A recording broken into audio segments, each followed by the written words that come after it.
Quiero saludar en Bogotá, Jairo, a Juan Manuel Charri, abogado constitucionalista que nos acompaña y que está con nosotros. Un gusto tenerlo, abogado Charri. Gracias por acompañarnos y gracias por su paciencia.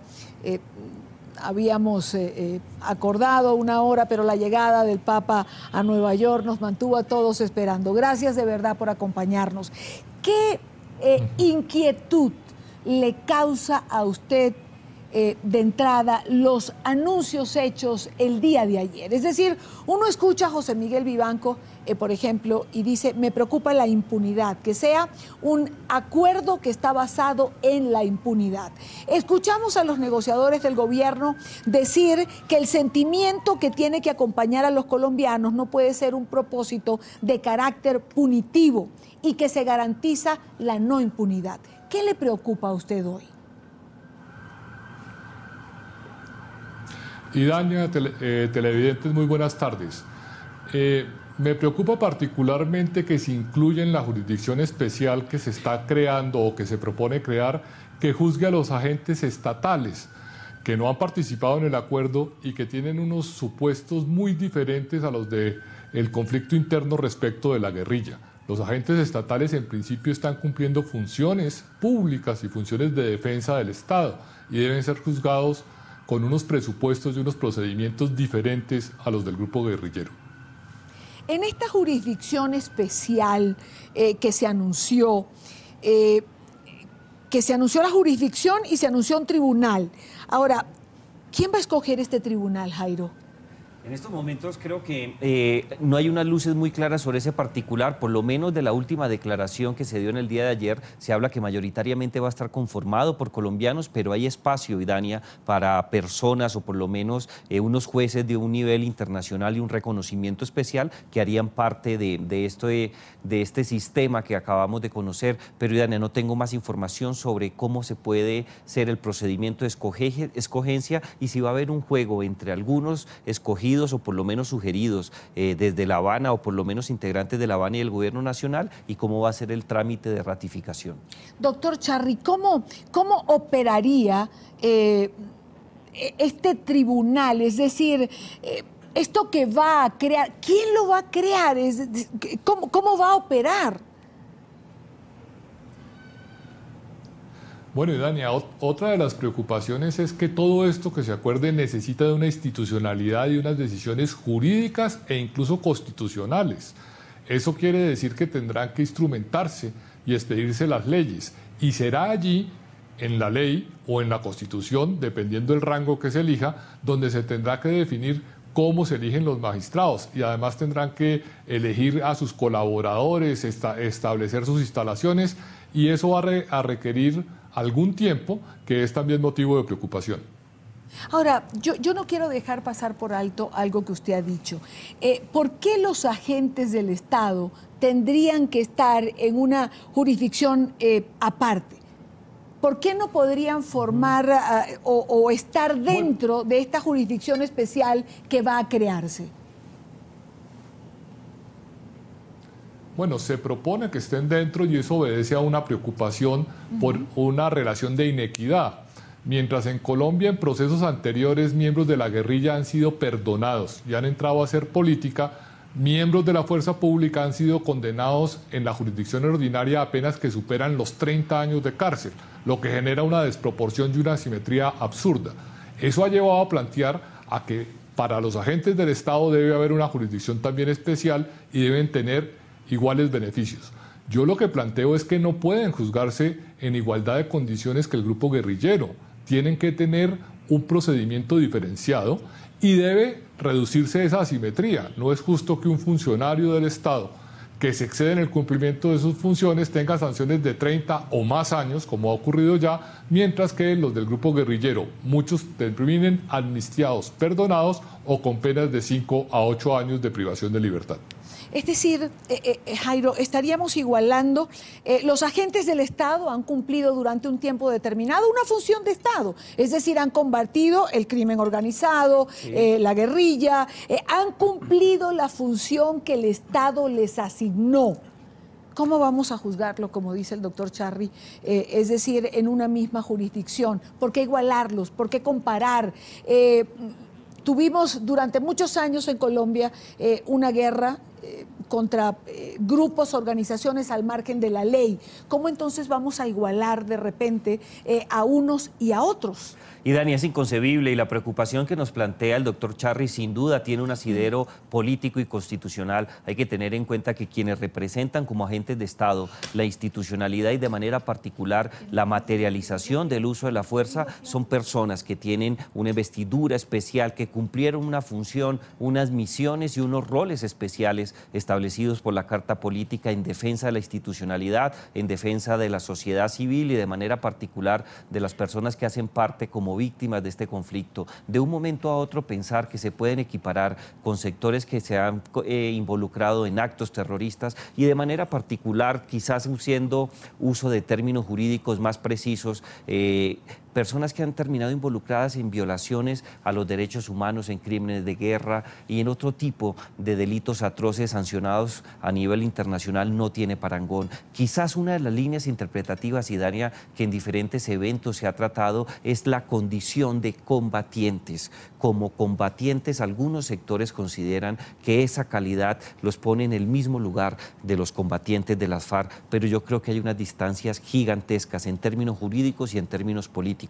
¿Cómo se puede sostener un Estado que durante 50 años afrontó uno de los conflictos más fuertes que han existido, no solamente en América Latina, sino en el continente o en Occidente, frente a este tipo de situaciones en donde muy seguramente van a pasar muchos años en la cárcel y ven que sus adversarios que utilizaron armas que van más allá de las requeridas o por lo menos avaladas por el derecho internacional terminan siendo beneficiados con unas garantías y con unos beneficios gigantescos que les permite, por lo menos con la información que tenemos, hacer política de manera casi que inmediata.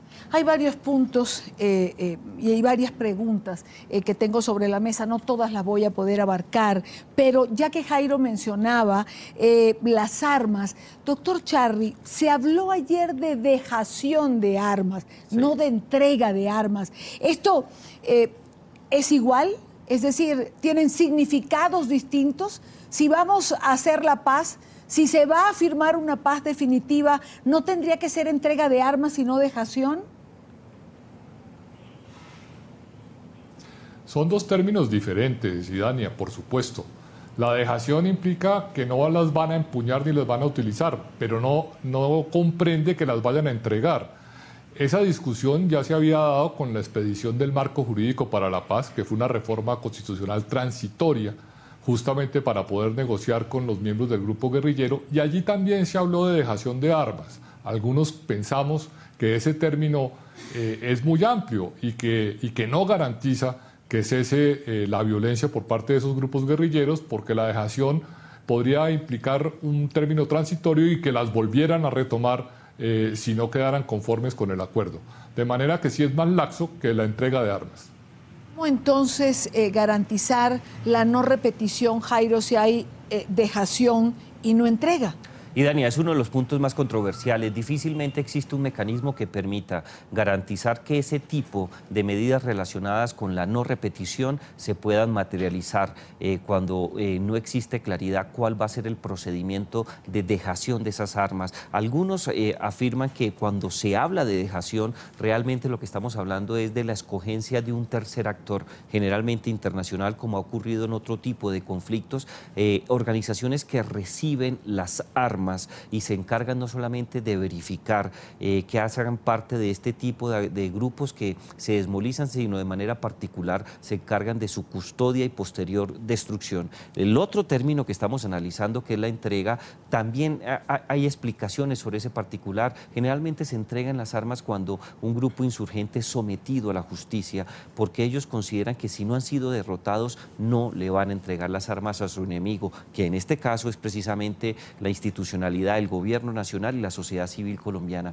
En esa medida, Dani, es muy preocupante y yo le meto otro elemento que me genera también mucha suspicacia. Se dice que dentro de los 60 días siguientes a la firma del acuerdo de la paz se hace la entrega de las armas. pregunta que quizás muchos nos hemos hecho en América Latina: ¿qué pasa si el mecanismo de refrendación no avala este procedimiento? Esa organización internacional, ¿qué va a hacer con esas armas? ¿Va a quedar estipulado que se las entrega nuevamente a las FARC, o igualmente se garantiza que van a ser destruidas, o qué va a pasar con eso?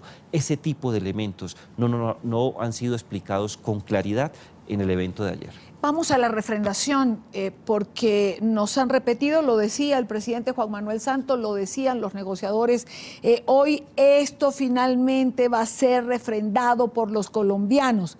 ¿De qué manera, doctor Charri? Porque se dice que sí se va a poder refrendar, pero ¿cómo? Tampoco se ha explicado. No, tampoco se ha explicado, y el gobierno ha dado pasos en falso. Reformó una ley para permitir que el referéndum se pudiera realizar junto con otra elección, que serían las elecciones parlamentarias. Pero pasaron las fechas y el acuerdo no avanzó. Y después el gobierno dijo que consideraba el referéndum como un mecanismo inapropiado, porque es muy complejo, tiene unos requisitos muy altos y podría no ser el mecanismo conveniente. Pero no ha dicho cuál. Algunos pensamos que puede ser una consulta popular nacional, pero lo cierto es que todos tienen muchos requisitos y el gobierno considera que debe acudir a un nuevo procedimiento que aún no ha esbozado cuál es y que requeriría la modificación del ordenamiento jurídico. Ahora, hay un punto que me parece importante, por lo menos de lo que he alcanzado a leer hoy y a escuchar hoy en relación a todo esto. Se plantea igual el día de ayer el interés de que la FARC-EP pasaran a formar parte de la vida política, se convirtieran en partido político.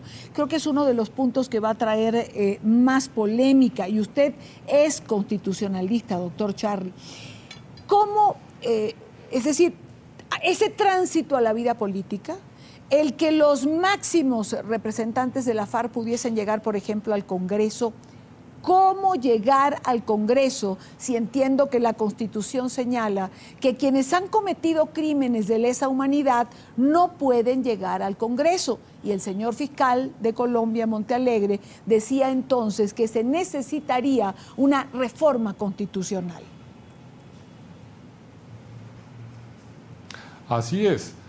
De acuerdo con la norma constitucional ordinaria, así como la transitoria en el marco jurídico para la paz, los delitos de lesa humanidad, crímenes de guerra, crimen de agresión, genocidio, no permiten que sus responsables hagan política.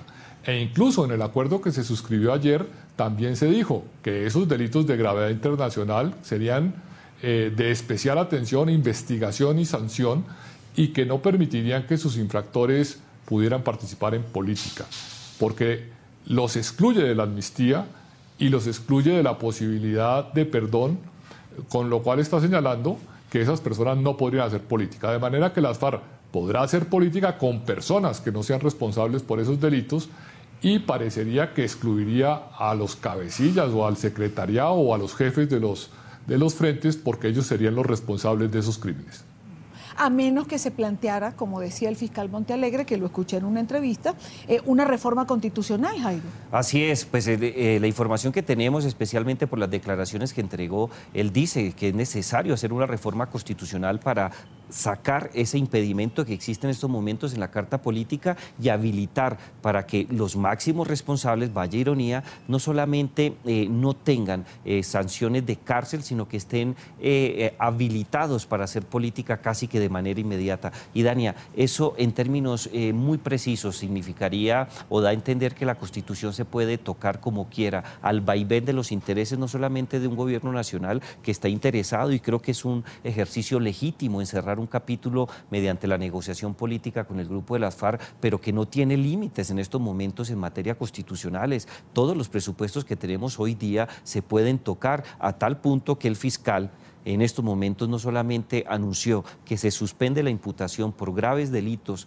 en contra de los máximos responsables de las FARC, sino que se hace necesario darles mayores garantías constitucionales. En estos momentos, Idania, vale la pena escuchar la opinión del doctor Charri, la Constitución se nos convirtió no solamente en una colcha de retazos, es una institucionalidad que se puede modificar al vaivén de los acontecimientos de La Habana, y muy seguramente, si esto ocurre mañana, cualquier otro acontecimiento va a ser utilizado por parte de los gobiernos, el fiscal o cualquier otra persona que tenga iniciativa para presentar actos legislativos como simple y llanamente un pequeño obstáculo que se puede superar fácilmente. La Constitución, es decir, se aprueba como una hoja de ruta para la República.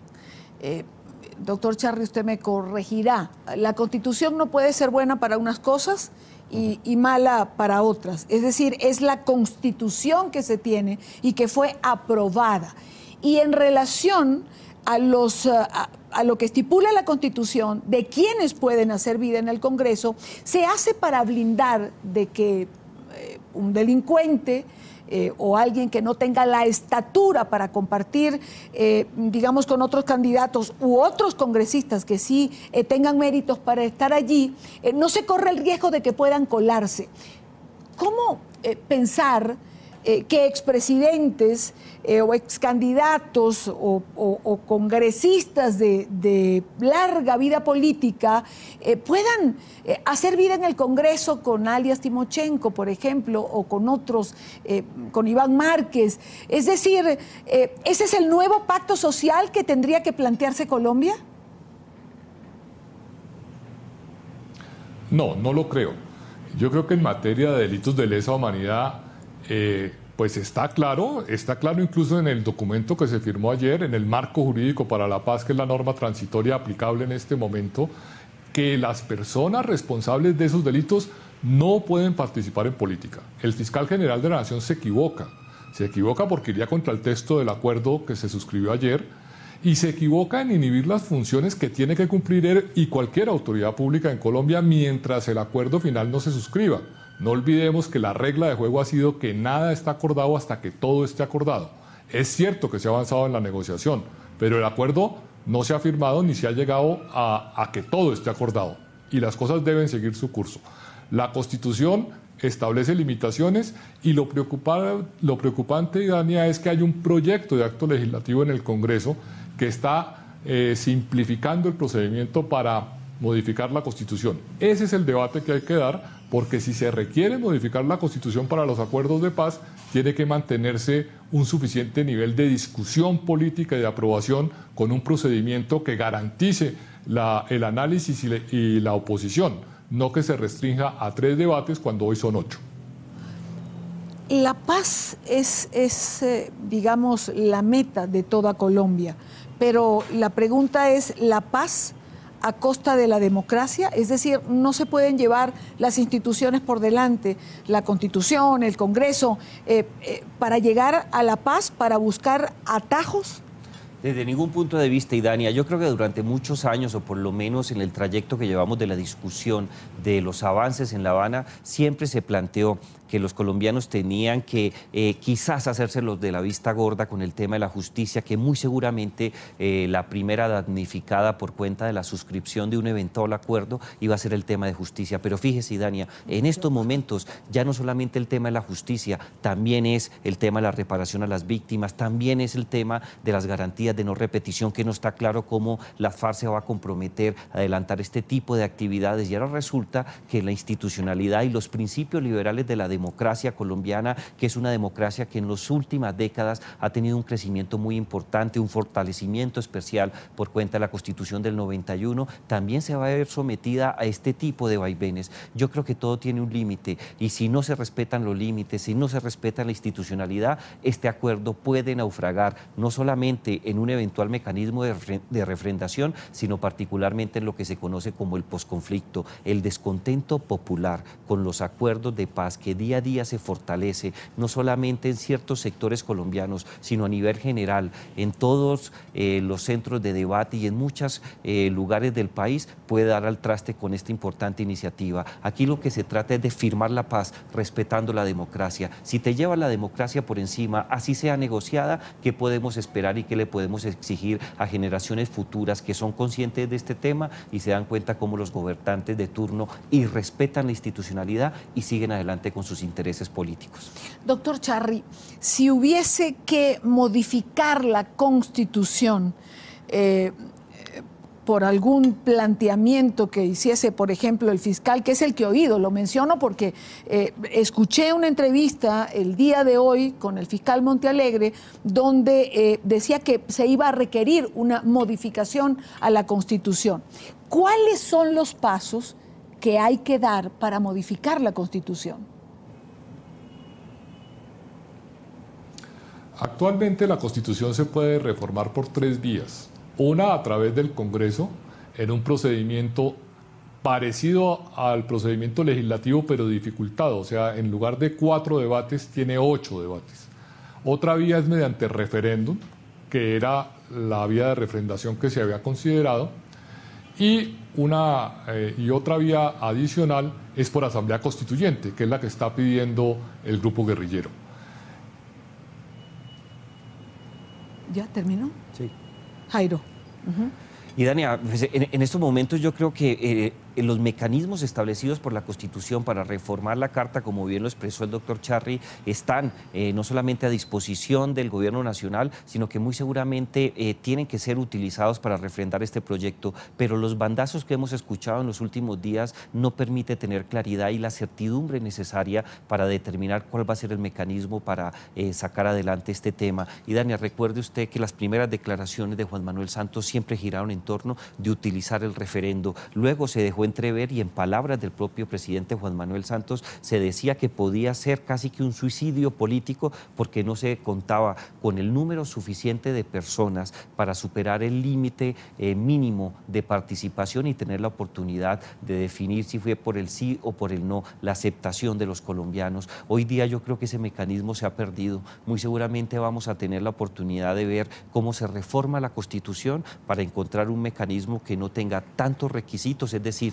disminuir la base de legitimidad para aprobarlo y tener de esa manera la capacidad de sacar adelante este proceso con una angustia especial. Si la firma de la paz llega antes del 26 de marzo o antes de marzo del próximo año, pues tiene que ser casi que inminente convocar a los ciudadanos en alguno de estos mecanismos para que se expresen. Si no ocurre lo de Guatemala, se demoraron 3 años para convocar las elecciones, para que los ciudadanos votaran, y cuando fueron a votar negaron la posibilidad no solamente de sacar adelante el acuerdo de paz, sino cualquier otro tipo de iniciativas negociadas. Los anuncios del día de ayer, le pregunto a ambos, doctor Charri, para cerrar ya esta parte del programa, ¿los anuncios del día de ayer dejan más dudas que certezas, más incertidumbre que claridad?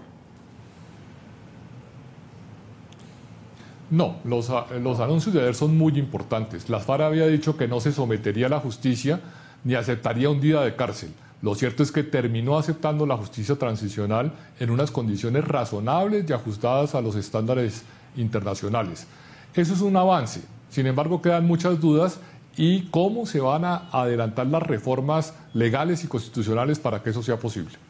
Jairo. Y Dania, sin duda yo creo que el anuncio sí es muy importante, no solamente es una luz de esperanza para sacar adelante el proceso de paz con la información que tenemos, aparentemente respetando los estándares internacionales, pero si tú te fijas lo que ha sido el debate en Colombia, también te darás cuenta que hay un sector que sigue muy preocupado con lo que puede ocurrir, que no entiende estas nuevas dinámicas y de manera particular no creo que estén dispuestas a sacar adelante este proceso. Estamos hablando de un condensado, aproximadamente el 70% de personas que no consideran que como se están manejando las cosas se pueda sacar el proceso de paz. El anuncio es importante, hay un avance, pero las incertidumbres sobre los mecanismos que siguen en estos momentos antes de firmar la paz creo que siguen siendo la nota característica. El verdadero debate comienza a partir de ahora, doctor Charri, es decir, cuando se tiene digamos por lo menos el marco sobre el cual va a comenzar a escribirse la operatividad o la implementación del mismo,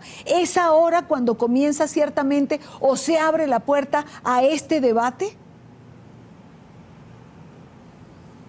Yo diría que tenemos dos frentes. Un verdadero debate va a ser el mecanismo de refrendación y si la sociedad colombiana acepta el acuerdo al que se llegue en La Habana. Y otro gran debate va a ser la discusión de las reformas constitucionales y legales para que el acuerdo se pueda cumplir.